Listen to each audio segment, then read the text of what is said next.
퇴사하는 이유 이젠 보가 아니다. 시설 관리하면은 무단 외출. 내 얘기잖아 그거. 밖에 나가서 내 멀리 보고 오고 뭐 짱밖에서 자고. 그렇고 여러분들이 퇴사하는 이유는 뭐예요? 지난주 목요일에 퇴사하고 전기공사 기사 보고 구직 활동하는데 정말 후회하고 있습니다. 일하고 싶네요. 저도 그만뒀는데 그만둔 거에 대한 후회는 전혀 없어요. 근데 전에 일반 회사를 다닐 때는 솔직히 그만두고 후회한 적 있어요. 근데 이제 그만두고 후회한다라고 사실 말을 못하지. 내 선택이 틀렸다는 걸 인정하는 꼴이 돼버리니까. 내 선택이 틀렸다는 걸 자백하는 꼴이 돼버리니까. 뭐 전 직장 동료들이나 뭐 친구들이나 나올 때는 뭐 책상에 뭐 똥 싸고 나온다는 둥, 침 뱉고 나온다는 둥, 그 부장 뭐 싸대기한테 때리고 나온다는 둥, 뭐 별소리 다 하잖아요. 그 막상 나오면 몰라, 갈 데가 정해진 상태에서 퇴사를 하더라도 막상 다음 회사를 가면 그 전 회사가 그때가 더 좋았는데, 그런 생각들을 하는 게 한 열에 한 8 정도 되는 것 같아. 나도 주위에서 이제 뭐 퇴사한 사람들을 많이 겪어봤을 거 아닙니까? 친구들이라든지 동료들이라든지. 왜 후회하세요? 구직 활동이 안 돼서? 응? 후회하는 이유, 막상 놀아보니까 할 짓 아니다. 일자리가 없다. 일자리, 재취업이 만만치 않다. 이런 이유가 있죠. 그 약간 홧김에 그만두셨어요? 홧김에 그만둘 수 있지. 그만둘 수 있는데 그럴 수 있죠. 그리고 돈, 급여, 작은 급여 불만, 그리고 동료 불만, 그 다음에 업무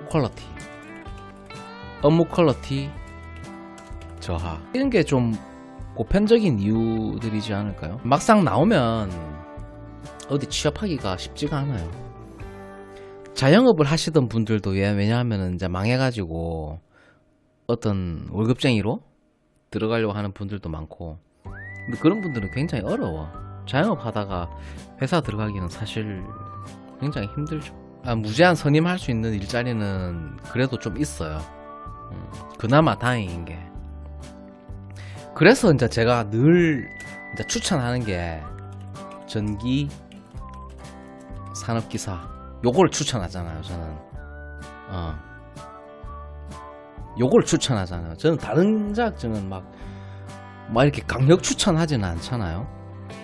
요거는 제가 이제 강력 추천하지. 다른 거는 솔직히, 왜냐하면 딱히 써먹을 데가 없거든. 무제한 풀리면 어디를 노리셔야 되냐면은 작은 단지에 월급 작은 곳, 장호 가서 1년 과장으로 일하고 대단지로 가시면 됩니다. 이게 내가 겪은 테크트리인데, 이 정도 하면 어지간한데 다 갈 수 있어요. 이 정도 하면 다 갑니다. 왜냐하면 갈 사람이 없기 때문에. 아무도 원하지 않는 자리에 지원하면 돼요. 그러면 쉽게 들어갈 수 있어요. 급여 작은 데는 사람이 안 구해지거든. 그리고 요즘 간혹 그런 데가 있어. 격주 토요일 출근하는데, 이런 데가 있더라고요. 근데 급여가 별로 안 높아. 그러니까 사람이 안 구해지지. 그런데 이런 데 가가지고 일하면 되죠.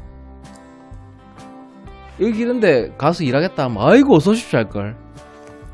응? 아이고 내일부터 좀 와주십시오 할걸. 부산 아파트에 실거래 8억이면요. 내 현찰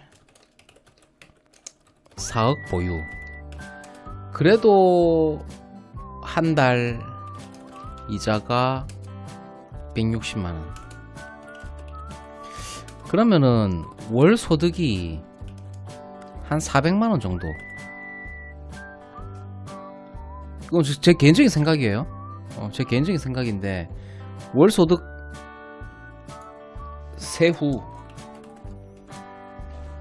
내 현찰 4억 들고 있고 한 달 이자 160이니까 월 소득 한 최소 400 돼야, 그 정도 안 되면은 오바예요. 그러니까 이제 퇴사하는 이유가, 이젠 바보가 아니다. 두 번째, 막상 놀아보니까 이것도 할 짓이 아닌 거야. 죄취업이 만만치가 않다. 내가 금방 다른 직업을 구할 수 있을 거라고 생각했는데 막상 나와보니까 내를 불러주는 데가 없다.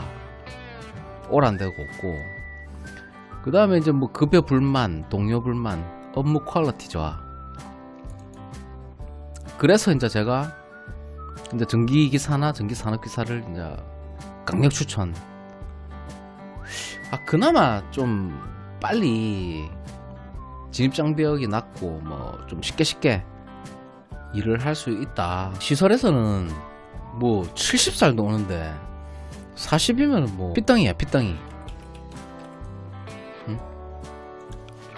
시설 관리에서 40세면 핏덩어리입니다.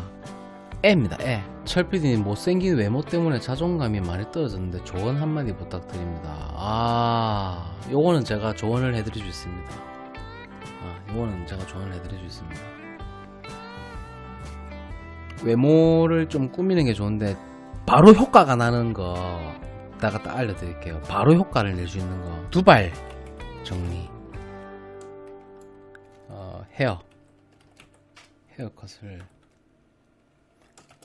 깔끔하게 이렇게 하시고, 그리고 비비크림 있죠. 꼭 바를 것. 그리고 옷을 기지바지에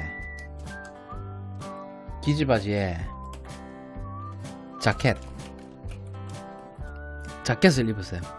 요거는 내일 당장 다 할 수 있는 거잖아요. 외모를 우습게 생각하시면 안 돼요. 외모가 굉장히 큰 경쟁력이다. 자격증보다 훨씬 더 중요합니다, 외모가. 제가 감히 진짜 장담 말씀드리는데, 자격증보다 훨씬 더 중요합니다, 외모가. 외모 경쟁력을 갖추는 게 자격증 따는 것보다 훨씬 더 중요합니다. 그러니까 대한민국이라는 사회 자체가 그런 거예요. 외모 지상주의예요. 응? 남들은 아니라고 하지만 그게 왜 아니라고 말할까? 내가 외모 지상주의에 동의하면 내가 천박한 인간으로 보이니까 아니라고 말을 하는 것 뿐이지, 예쁜 여자 싫어하는 사람 아무도 없어요. 차은우 대보세요. 가만히 있어도 그냥 돈이 그냥 굴러 들어오잖아요. 남자도 마찬가지고 여자도 마찬가지예요. 여자도 잘생긴 남자 좋아해요. 말을 안 해서 그렇지. 뭐 외모 안 본다? 내가 외모 본다라고 말하면 천박해 보이잖아. 그러니까 그렇게 말을 안 하는 것 뿐이에요. 외모 봅니다. 외모가 90%예요. 90%. 왜냐면 여자는 아무리 못생겨도 있잖아요. 아무리 못생겨도 남자를 사귈 수가 있어. 내가 참 웃긴 게, 옛날에 내가 어떤 알던 애가 하나 있었는데 완전 돼지였거든요. 여자였는데 키도 별로 안 커. 키도 뭐 코딱지만 하고 몸무게 한 90kg 나갔나? 근데 내가 거기서 만났는데 자기 남자친구래. 내가 속으로 저 남자 진짜 비위 좋네. 난 저런 애는 진짜 때려 죽여도 나는 어우 좀 끔찍하다. 내가 솔직히 맞잖아. 솔직하게 얘기해서 못생긴 여자를 누가, 근데 아무리 못생긴 여자도 마음만 먹으면 남자친구는 다 사귈 수 있다니까. 내가 참 어이가 없더라. 와, 진짜 비 좋더라. 누가 그 못난 여자 좋아하고 못난 남자를 좋아해요. 근데 남자는 예를 들어서 졸라 못생겼잖아. 그럼 연애하기 거의 불가능해요. 능력도 남자는 좀 두루두루 다 갖춰야지. 남자는 어느 정도 기본적인 두루두루 좀 갖춰야 이제 연애를 할 수 있는데, 여자는 걔 집불도 없어도 남자를 사귈 수가 있다.